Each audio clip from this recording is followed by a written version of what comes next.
बाटे सुखल आधा भीजा हो इका कोइल जीजा आधा बाटे सुखल आधा भीजा हो अरे इका कोइल जीजा इका कोइल जीजा हो इका कोइल जीजा इका कोइल जीजा हो इका कोइल जीजा अरे आधा खोइल पुआ आधा पीजा हो इका कोइल जीजा आधा बाटे सुखल आधा भीजा हो अरे इका कोइल जीजा आधा बाटे सुखल आधा भीजा हो अरे इका कोइल जीजा आधा बाटे सुखल आधा भीजा हो अरे इका कोइल जीजा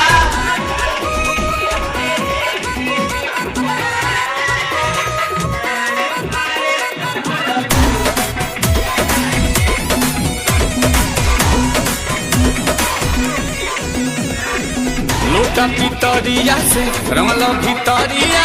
कबो न भरल तहर मनावानु हो ए हा ए हा ए हा ए हा ऊंचाया खाला भइल सगरो बापाला भइल का पता सौ से बदानवानु हो ए हा ए हा अरे इका कोइल जीजा हो इका कोइल जीजा इका कोइल जीजा हो इका कोइल जीजा अरे सौ से बिगाड़ दे लफीजा हो इका कोइल जीजा